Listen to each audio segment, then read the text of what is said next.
Well, it looks like it is 10:30, so if I will go ahead and get started. There's the music again.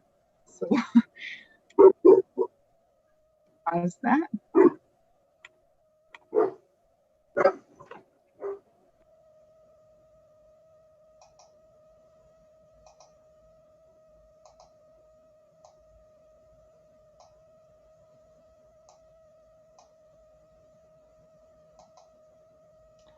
You're muted, Dakota. My dog is barking, so. Okay, well, I'll go ahead. Can you hear him? Yes, I figured. All right. I'll go ahead and start broadcasting since it's already going on Facebook. All right, good morning, everyone. Sorry about the dog barking in the background. That's one of those working from home things that happen, I guess. Hopefully he'll stop here soon. Thank you all for joining us as we continue our week 7 theme on Korean religion and culture. And now the video is going. My name is Dakota Harkins, and I'm the Director of Education and Heritage Programming here at Lakeside Chautauqua.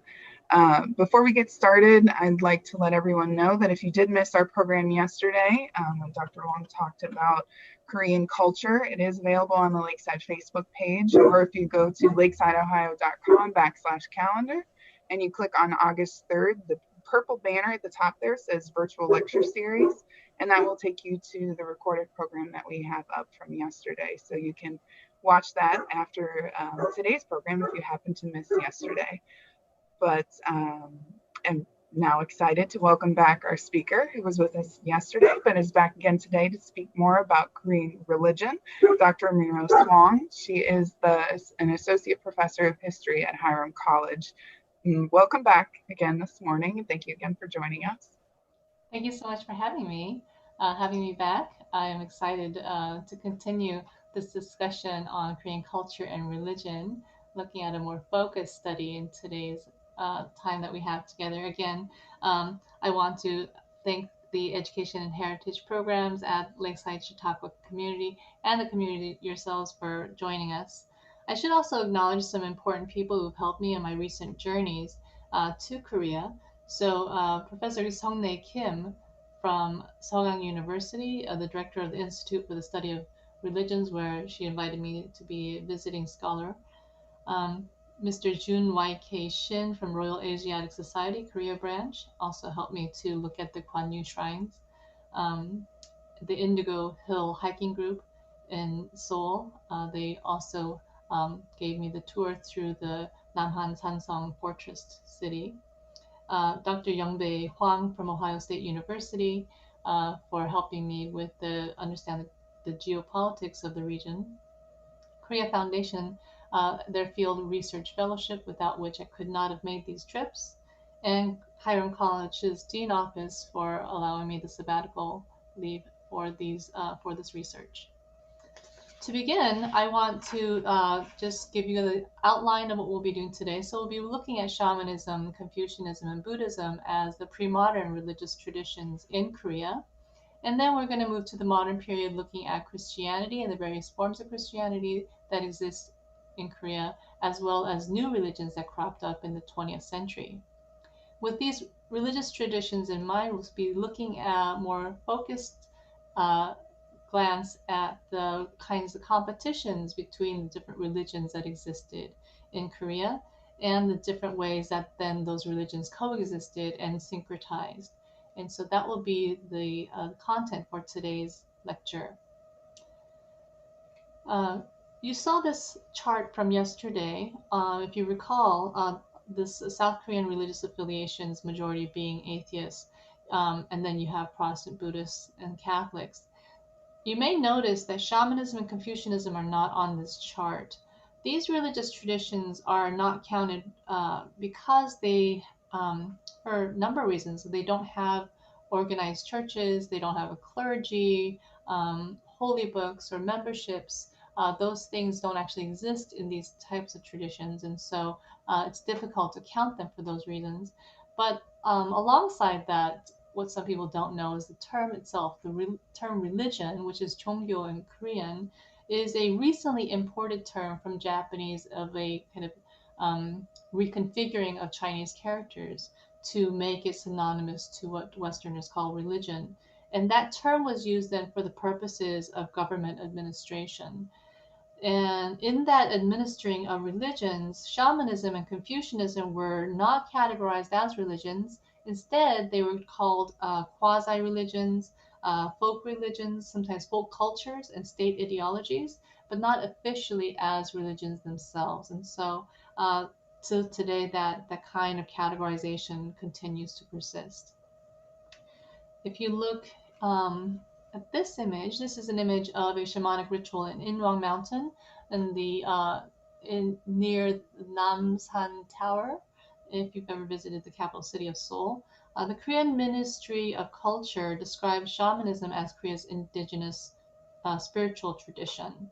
The majority of these ritual specialists in shamanism are actually women, so it makes it the only matriarchal tradition, religious tradition in Korea. No one knows just how many people actually believe in shamanism or partake in its ceremonies, but it's very, very popular. If you go to Korea, you'll see these advertisements for shamanic services all over the place. Meanwhile, it's also a very controversial religious practice, which we'll talk about a bit later.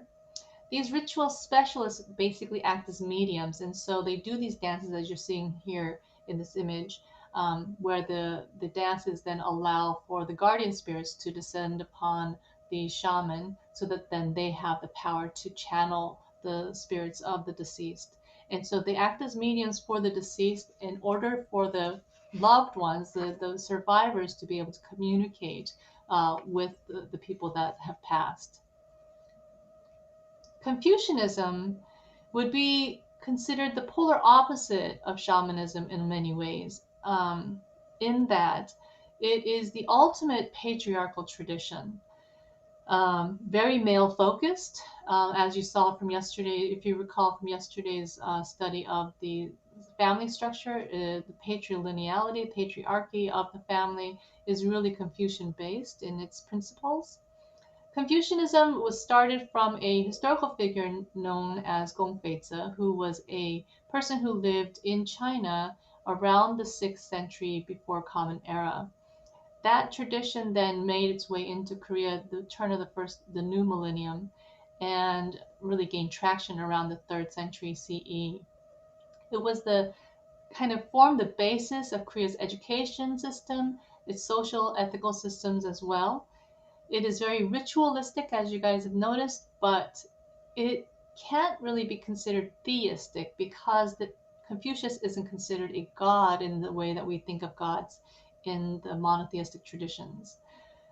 They don't have any registered congregation, as I mentioned, but virtually all Koreans say that they are Confucian or that they have some elements of themselves that is Confucian based. Some people even say Korea is the most Confucius country in the world, more than China or Japan. Korea often insists that the Confucianism is not a religion, but rather part of Korea's cultural education system. So I'm going to show you guys an example of a ceremony that is done twice a year to commemorate Confucius and his disciples. This is a ceremony that is done in Seoul. Let's see here.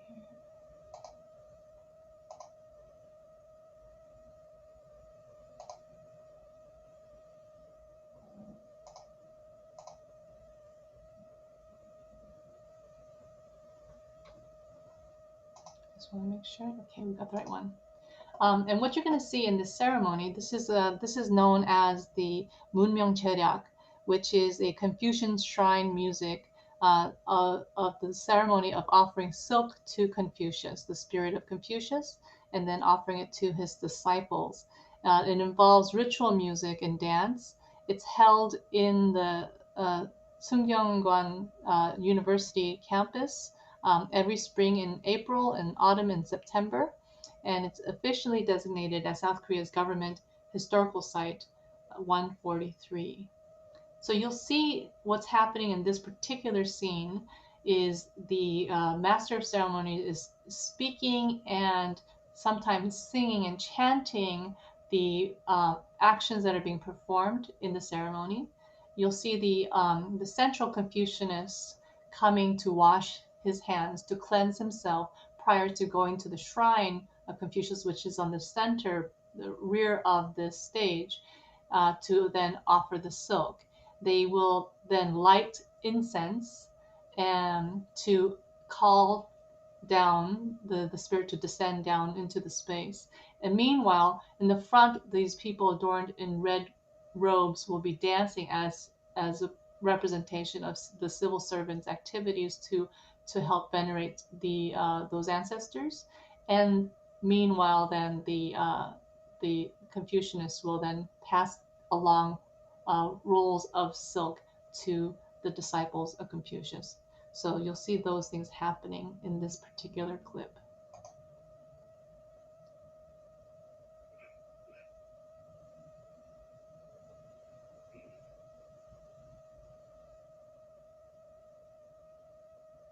Notice the difference between this clip and the clip that will show at the end of the shamanic ritual. The contrast will be quite striking.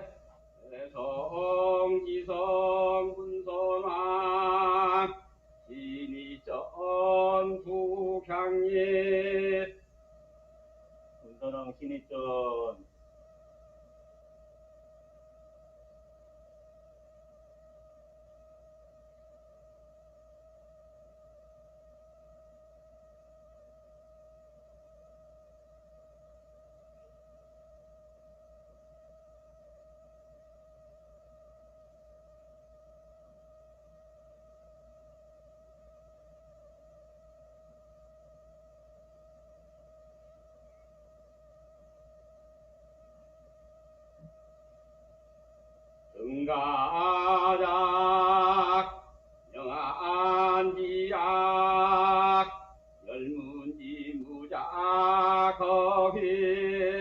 조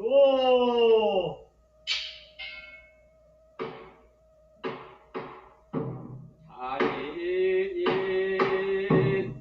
대구구 공양공로 지구간지 자울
So that is an example of a Confucian ritual that I do want you to try to think about and compare next to the shaman ritual that we'll see towards the end of the presentation today.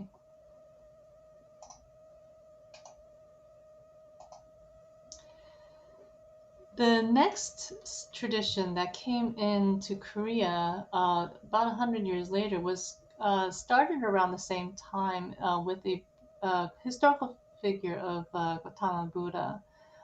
He was a man who lived in the 7th century before Common Era in northern India, and this religious tradition then was brought into Korea via Chinese Buddhist missionaries that entered into Korea around the 3rd century CE. There are currently, if you recall, about 15% of the population of Koreans that believe that they are Buddhists. They are the largest order of Buddhism. There are several of them, but the largest order is called Choge order, which is a branch of the sect of Sun Buddhism. Chinese know that as Chan, and Japanese, probably most Americans know that as Zen Buddhism. That is the largest order, and that order traces its roots back to about 1200 years ago. Like the Catholic Church in Rome, there have been similar kind of social and political issues around the Choge order.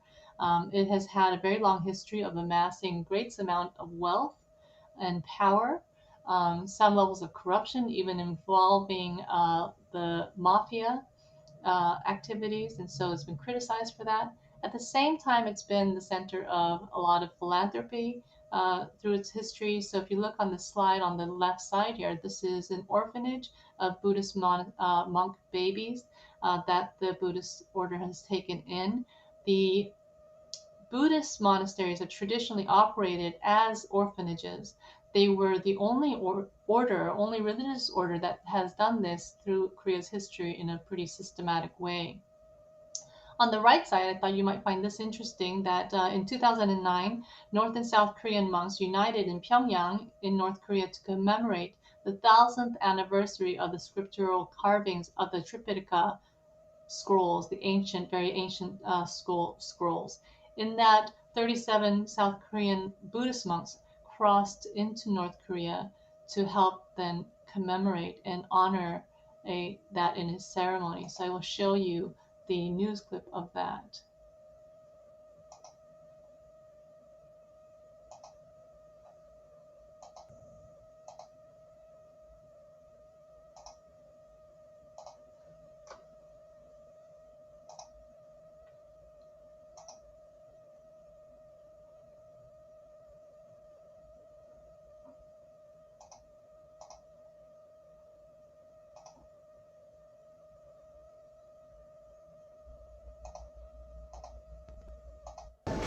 Of all that unites the two Koreas, language, history, ethnicity, religion isn't something that slips easily to mind.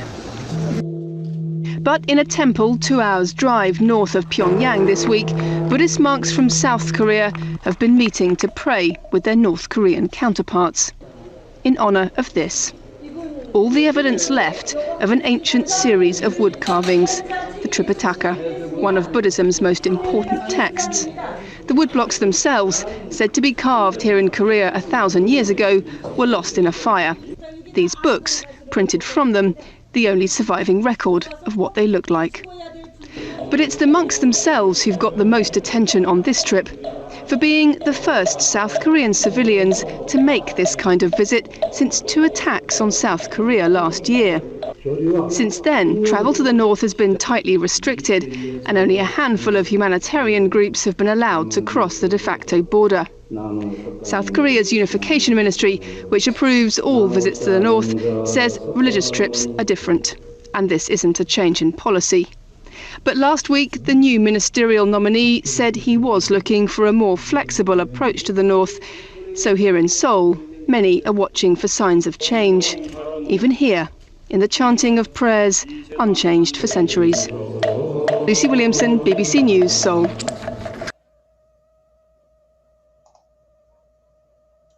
So we have then Buddhist traditions alongside Confucian traditions, and then moving into the modern era is comes Christianity.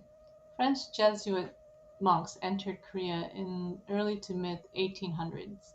On the left side here, you see the oldest cathedral in Korea, the Cathedral Church of the Virgin Mary of the Immaculate Conception, informally known to Koreans as Myeongdong Cathedral. It's the seat of the Archbishop of Seoul, Cardinal Andrew Yeom-soo-jung, the highest Roman Catholic prelate of the nation. It's dedicated to the Blessed Virgin Mary. The Immaculate Conception is the principal patroness of Korea by a pontifical degree accorded by Pope Gregory XVI in 1841. And it continues to be then a very important cultural property for the South Koreans. On the right side, you'll see this image that represents this 20% of South Koreans that are registered Protestants, making Protestantism then the largest religion in Korea. What are some reasons that Protestantism did so well in Korea? Well, I believe it stems from its resistance to Japanese colonialism. During the Japanese colonial era, some of the only places where Koreans were allowed to congregate were in Christian churches. And the reason for that was because Christian churches were protected by their church administrators abroad. And so if Koreans wanted to congregate for any reasons, including for political reasons, they could do that only via the Christian churches, these Protestant churches. And so many of them also then became converts and conducted a lot of their political activities through these churches in Korea. This particular bird's eye view snapshot is of the Yeouido Full Gospel Church, which is a Pentecostal church that's affiliated with the Assemblies of God. And it has close to 1 million members and is the largest Pentecostal congregation in the world. Interesting fact about Christianity in Korea is that the largest number of Christian converts actually lived in Pyongyang, North Korea. So many, in fact, that Pyongyang was once upon a time coined the Jerusalem of the East. That stronghold of Christianity persisted until the Korean War. But even today, if you go to visit Pyongyang, there are some cathedrals that operate alongside some non-denominational churches there. New religions also cropped up in the 20th century. Most of these established, the largest one of those was this Cheondo church here. The Cheondo church is known as the religion of the heavenly way, and it's based on this thing called the Eastern Learning Movement, a movement that emerged through peasant uprising against foreign invasions in the mid-1800s. The Cheondo, the Heavenly Way Church, incorporates elements of Shamanism, Confucianism, and Taoism, placing an emphasis on self-cultivation. This is also a representation of those Taoist principles with those universal elements, and it is an earlier rendition of the current South Korean flag. Taoism also rejects notions of this kind of afterlife. Cheondoism self-reportedly in South Korea says it has about 1.13 million members in South Korea. North Korea in 2000 declared that it had about 2.8 million adherents to the Cheondo Church, so it's quite big in North Korea. And it has the basis of Korea's self-reliance ideology called Juche. The Cheondo political party is also nominally represented in its government.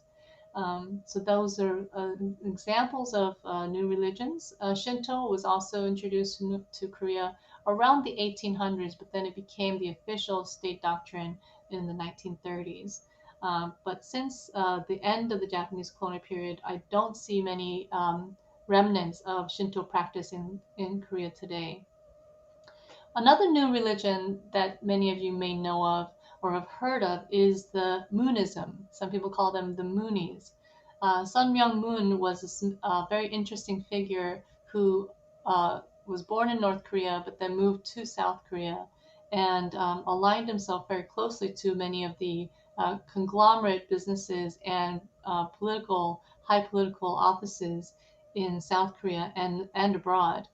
There is no good count of how many Moonies exist around the world. Anywhere from 1 million to 2 million congregants is estimations that I've seen. But Sun Myung Moon died in 2012, and his daughter took over, and they have now called themselves the Family Federation for World Peace and Unification. They continue to also have a strong representation in U.S. Politics. And in fact, recently I heard that they have been working closely with Bernie Sanders' campaign. So how did all these religions kind of coexist? Well, there were some obvious tensions between them, and keeping one religion, trying to keep one religion on top of another religion by delegitimizing another religious practice was something that was commonplace in Korean history. This example of a mask dance will illustrate that competition. This reveals the mockery of the religious subjects as religions are trying to gain legitimacy within the Korean court. This particular example that I will show you is called the Bongsan Talchum, which is the Bongsan mask dance. And it's a type of Korean traditional mask dance that originated in Hwang province in North Korea today, but then made its way into the South after the war. It actually stems back to an ancient court entertainment tradition and is today the 17th most important tangible cultural property of South Korea. It has a very ritualistic origin in its context and is a sacred and comedic performance at the same time. It involves shamanic ritual performance that was traditionally, once upon a time, used to promote peace, good harvest, good births, etc. This video clip that I will show you is of one particular scene of the masked dance ceremony. And that dance,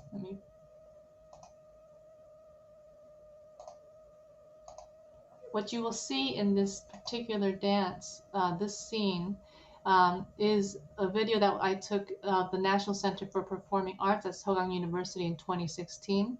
I'm going to show you the very first scene of the fourth act. In this scene, an old monk falls in love with a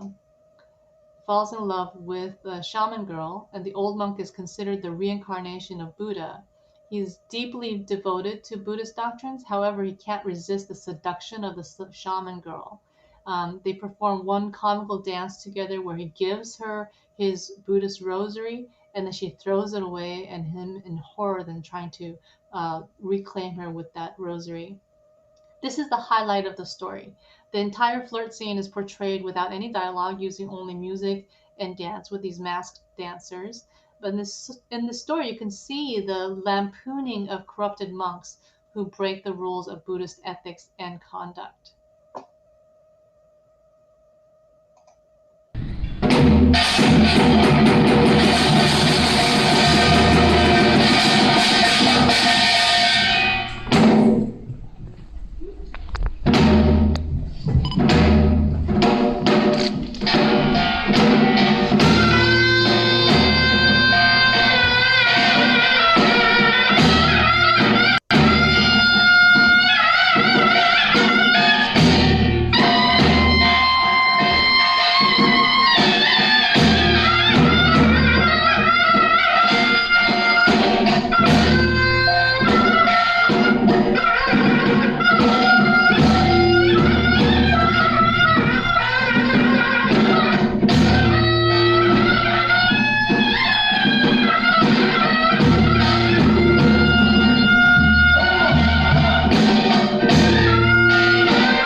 So you see that lampooning of Buddhism, but there was also an attempt during the colonial period, I'm sorry, during the Joseon era to eradicate shamanism, and you'll see that in this depiction in this record here. This is a report that was submitted by a southwestern provincial minister who was investigating licentious shamanic practices. And it reads, there are stories about men and women who lustfully intermingling and acting lewdly in all sorts of ways, scaring some who hear about it, while others slap themselves, laughing in pleasure. Once in a while, a young man who hasn't yet developed a beard will change into a woman's clothes, apply makeup on his face, and come and go from people's houses in the dark of night. They sit among the female shamans in the shrine chambers, and then seize the opportunity to trick someone's wife or daughter. Evidence of this has been held in secret and is difficult to expose. So there are quite a few Neo-Confucian scholars that were writing these types of reports about the wrongdoings of shamans during the Joseon era. But despite all of these attempts to delegitimize various competing religions, these traditions mostly existed and persisted at the same time. Sometimes they even joined or collaborated. So syncretism is what I call that. It's a combination of different forms of belief practices. And so I believe that for most of Korea's history, religions were syncretized. In this particular example, you'll see it. This is during the Shilla era of the ancient Korean Golden Era. This is the Golden Purple Glow Gate Temple. It was erected in the 7th century as an example of Buddhist state ideology that the Shilla dynasty had. On the temple grounds, you'll find this pagoda. It's said to once have held the reliquaries of the Buddha, and once upon a time it also had 4 lions on all sides of it. Today it's only one because it was destroyed during the Japanese colonial period and it had to be re-erected, and this was the only remaining guardian lion that they were able to keep. But this was a representation then of the ways in which the Shilla dynasty supported Buddhism. Meanwhile, the Shilla dynastic kings were known to be shaman kings. And so if you go to the ancient royal tomb, this is the heavenly horse tomb of the Shilla dynasty, the Chonmachom. In the actual burial site where the bodies, the corpses would have existed, they would have also then entombed with the bodies these shamanic relics. So these are crowns, shamanic crowns that are brass crowns with jade paisley jewels pinned to them. That is a typical shamanic headdress, and these are other types of headdresses that were used by the shaman kings, alongside these types of belts and other swords and relics and so forth that represented their shamanic practice. And so these images then represent the kind of syncretism that existed during the Shilla dynasty. Another example of religious syncretism you could find all throughout Korea. This particular one is the case of Tarangi rice paddy village in the southernmost part of Korean peninsula. It's facing the southern shore here in the Nanhae district. Here you'll see these very mountainous terrain of rice paddies, but right around the other side of this mountain you'll find the largest peak known as Kumsan, the Gold Mountain. In Gold Mountain, there are 38 scenic caves that were originally resided the ascetics, Buddhist ascetics, who would go there to meditate. And the most famous Buddhist master, known as Wonhyo, went there to meditate, and they erected this temple at the top of this mountain in his honor. A very beautiful temple that is incredibly difficult to get to unless you were an ascetic, but today they've created a tour pass for this area.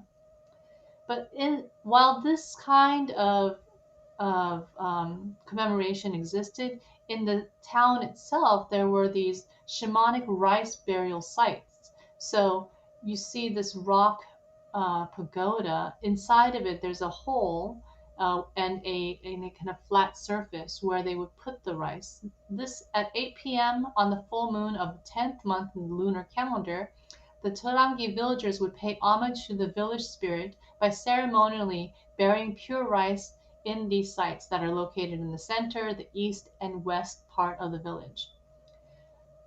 Very shamanic practice. Also, there were these interesting rock formations that we found in Tarangi village. These are anthropoid memorials resembling human reproductive organs as symbols of fertility that are reminiscent to a lot of animistic practices, but also make their connections to shamanism. While shamanism existed throughout the country, they also were used for diplomatic purposes.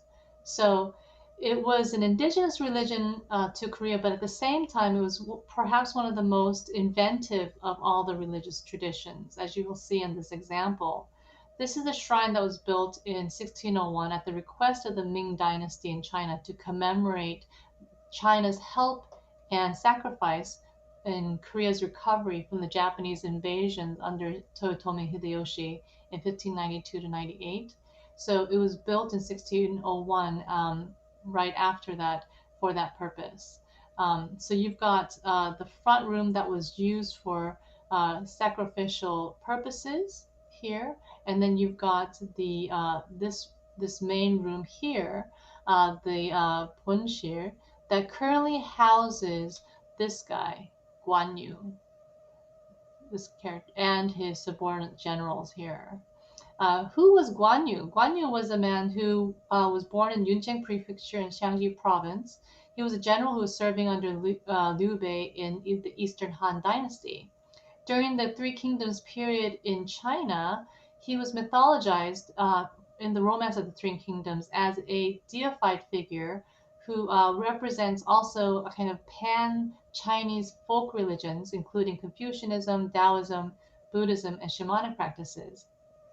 So during the Ming China era, Guan Yu worship was popular and became then a symbol in China, in Korea, the Eastern Kingdom's recognition of its big brother, China. These shrines were mostly neglected in the decades and centuries following Ming, but recent years it's been kind of overtaken by black market street vendors. These street vendors guild then created a neighborhood fund in order to host and perform an annual shamanistic ritual to Guan Yu, the military commander, who has then been turned into an entrepreneurial guardian spirit. So we've got those types of inventive processes for shamanism, but then shamanism alongside other religions were used to help defend the nation, defend Korea, as you'll see in this example of the mountain retreat. This is Namhan Sansong Fortress. You'll see here in the center here. Seoul, capital city walls are outlined here. It is about 25 kilometers southeast of Seoul. It was originally built as an earthen fortress during the Goguryeo period some 2,000 years ago because of the natural rock formations around this area create a very good defense system with this middle section that allows is a flat leveled area to build a town. It was ideal for fortification. Korea took a defiant attitude towards China's last dynasty, the Qing dynasty, because the Mings were ethnically Chinese and Koreans were very had much affinity to the Ming, but they were attacked by barbarians to the northeast, known as the Manchus. The Manchus overthrew the ethnic Chinese and formed the Qing dynasty. Once that happened, Korea decided they were no longer going to consider them the Middle Kingdom. They refused to acknowledge the barbarians as the center of the universe, knowing full well that that would put them in some danger from their neighbors. And so for those reasons, they continue to operate somewhat hesitantly in the capital of Seoul and created this emergency fortress city as the temporary holding of the royal families during the 17th century. This, if you climb to the highest peak of this area, you can see Seoul and its surrounding city and the actions there. So I investigated this, the western flank and the southeastern part of this fortress mountain to see what I could find. And this is what I found. This is an example of the paradox of the Joseon era orthodoxy. It's a Buddhist commemoration of Confucianists. This is called a Changyongsa temple, as a small Buddhist temple that was built under the commission of a Buddhist priest known as Hwang, and it was a restoration of the birthhouse of a very famous Confucianist known as Yi Ju-kuk, who was a royal military attaché in 1753. It's a good example of the types of temples where the government aligned itself with military monks along Korea's fortress city. And it's currently devoted also to 5 Buddhist priestesses. If you go southeast of the fortress city of Namhan Sansong, you'll find this. This is Cheongyangdang, which is a shaman shrine. The shaman shrine was here to pacify the souls of a civil official known as Yi Hui and his courtesans. He was wrongly accused of misappropriating funds for the building of the fortress walls, and in protest, his courtesans and his wives committed mass suicide. And the rituals then that had to take place around them then helped to commemorate the sacrifices in the construction of the fortress city, the history of the area, and ordinary people's wishes. So that brings us to the end of our presentation. I will end with this final video clip to show you what a shamanic ritual would have looked like. The one that I'll show you is one that I took in 2016 of Kim Min-kyung, who is a famous shaman ritual specialist in Hwang Mountain, which is in the capital city of Seoul. And it is commemorating her spiritual birthday. So it was the day that she became a shaman. She is here dressed in this green skirt. And to help celebrate her spiritual birthday is her shaman mother, who has the hat that she will take off, and then she will proceed to throw food out of the wall of the door to keep out the evil spirits, that are the greedy, hungry spirits that want to come into the sacred space. We were invited to participate in this anniversary ceremony, which lasted for 3 days. It's not for the faint of heart, for sure. I want you to, as you're watching this video, to think about how it contrasts the first video that we watched on the Confucian ceremony and what some of those contrasts might be.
So that brings us to the end of the presentation. I want to also mention that we will be continuing with these lectures tomorrow with the presentation on North Korea, the understanding North Korea primarily through its modern history and its contemporary developments.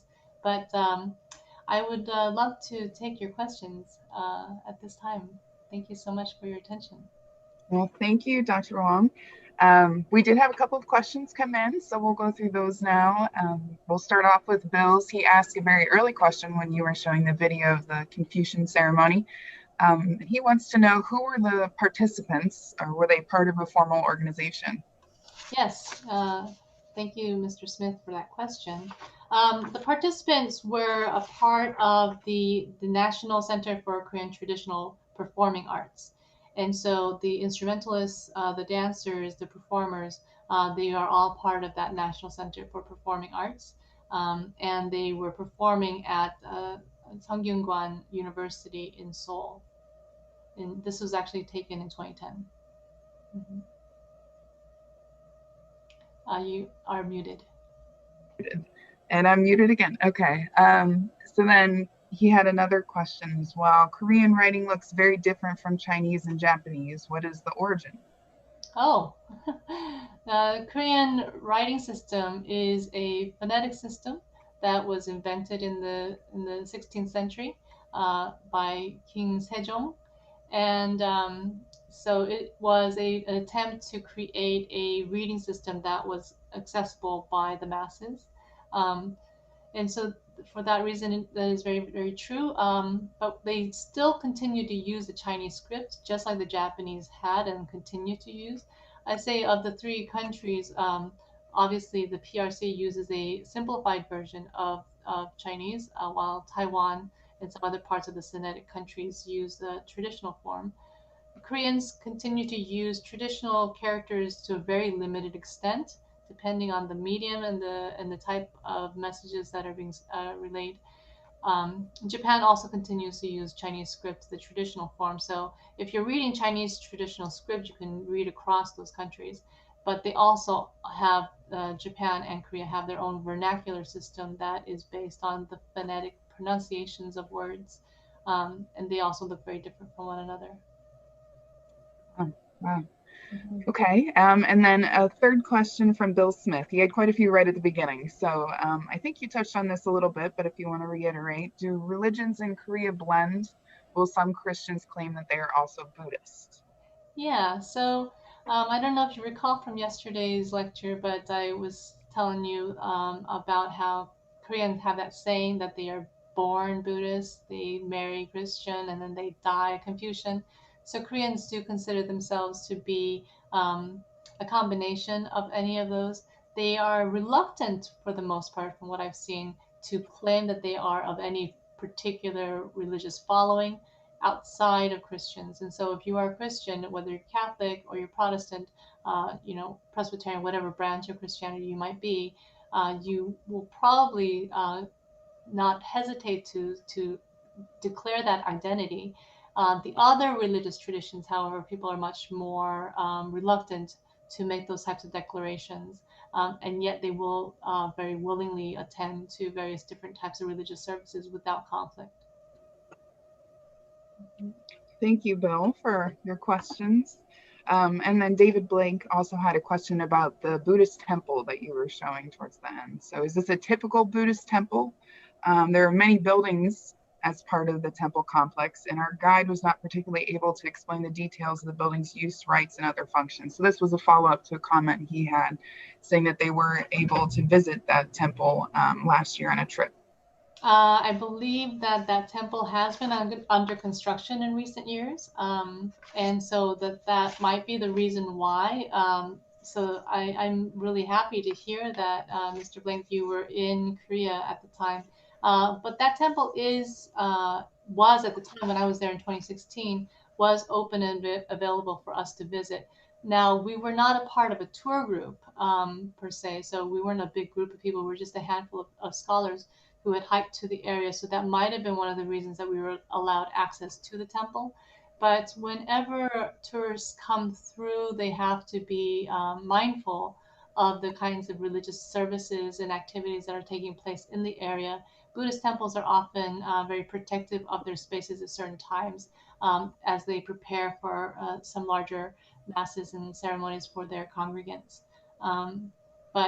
Yeah, we did have access to almost all of the temple areas that we were there visiting, but we were there for the precisely for the purpose of studying those religions. And so I'm not sure if that was the reason that we were granted access. I wasn't the person who did the logistics for that, but we did have access. Yeah. Is it Great. typical? I'm sorry, I didn't answer the question about whether or not it was a um, uh, yes. Oh, the first question about requiring some effort. Yes, I will not lie. It did require probably the most. It was the most arduous hike that I had made in Korea, and I was a pretty avid hiker at the time. Um, it was very, very difficult to get to that particular mountain. Incredibly mountainous and rocky, and somewhat hairy to get to that temple. So that was quite a feat for me to get there, but it was well worth it because it was breathtaking once we got there. Um, is it a typical Buddhist temple? I'm not sure if we can say any Buddhist temple in Korea is typical. They're also varied. Um, and they each one has its own characteristics. This one was quite small and it was very vertically shaped because of the shape of the mountain. And so you had the main temple on the top, and then you had to kind of scramble down to get to some of the side temples. Um, and so it wasn't a typical layout in that sense. Um, but that was I think some of the interesting characteristics of that particular one. Yeah. Well, great. And oh, David had another follow-up question here. So how are the Buddhist temples funded? They are funded through private donations. And so the private donations, I call them private because they are uh, given individual sponsorships. And so, like a lot of religious institutional buildings, you'll see the places where their their congregants have made donations by their names somehow being represented in those areas. So if you go to a Catholic cathedral, you'll oftentimes find to the side uh, candles with names next to them, or sometimes even like prayer cards or what have you next to them that kind of represent the offering that that person, that congregant had made to that church. So you'll see something very similar to that, where you got areas of incense, or areas of lanterns, of candles, where people will have made donations, and there are donation boxes that line the temple as well.